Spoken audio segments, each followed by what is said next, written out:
center of our universe.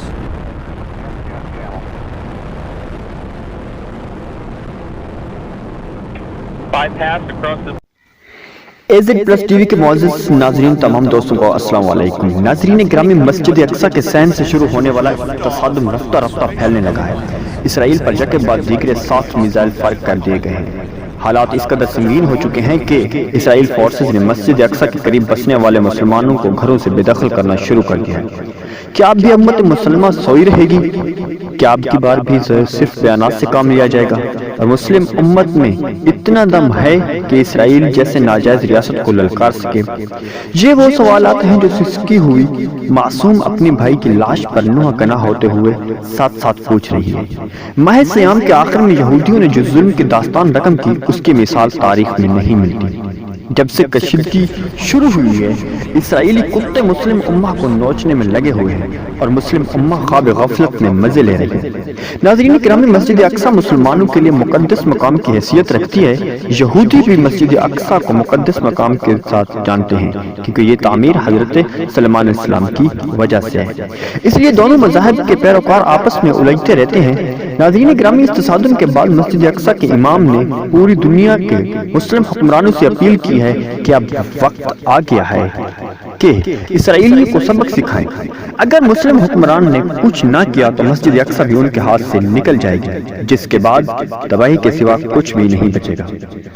اگر آپ کو یاد ہو تو ترکی کے صدر رجب طیب اردوغان نے یہی بیان دیا تھا کہ اگر ہم مسجد اقصی نہ بچا پائے تو پھر ہم مکہ مکرمہ کو بھی نہیں بچا پائیں گے۔ اب کی بار امام مسجد اقصی نے بیان دیا ہے۔ اس تمام کشیدگی کے دوران ترکی کے صدر رجب طیب اردوغان نے ایک بار پھر سے ایک دبنگ بیان جاری کیا ہے، وہ یہ ہے کہ وہ مسجد اقصی کے معاملے پر بڑا فیصلہ کرنے جا رہے ہیں، جبکہ پاکستان نے بھی اسرائیل کو سنگین وارننگ جاری کی ہے۔ اس حوالے سے یہ بھی اطلاعات ہیں کہ غزہ کی پٹی پر موجود حماس تنظیم نے 7 بڑے میزائل فائر کیے ہیں، جن میں سے 6 اسرائیل کی سرزمین پر جا کے گرے ہیں اور بہت سارا نقصان ہوا ہے۔ ناظرین گرامی، تاریخی اعتبار سے دیکھا جائے تو آج پر قومی صدی سے ارض کشمیر اور ارض فلسطین پر مسلمان اپنی ہی آنکھوں میں بسائے ہوئے خوابوں کی تعمیر پانے، فضاؤں سے نور اترنے اور اندھیروں میں روشنیاں پھوٹنے کے انتظار میں جابر اور غاصب قوتوں کے سامنے سینہ سپر ہیں۔ انہیں خاک اور خون کے کتنے ہی دریا درپیش ہوئے، لیکن اس کے باوجود ان کی جدوجہد مسلسل میں کوئی نا امیدی، کوئی تذبذب اور کوئی فکری الجھاؤ بالکل بھی نہیں پایا گیا۔ وہ حق و صداقت کا علم تھامے ہوئے انصاف دلانے کے لیے بار بار اور لگاتار صدا بلند کیے ہوئے ہیں۔ عرب حکمرانوں نے تو اہل فلسطین سے منہ موڑ لیا، انہوں نے مغرب کے ساتھ مراسم جوڑ لیے۔ پوری مسلم امہ کشمیر سے فلسطین تک مسلمانوں کے کٹتے مٹتے جسم ٹی وی کے اوپر دیکھ رہے ہیں، مگر ان پر سکوت مرگ چھایا ہوا ہے۔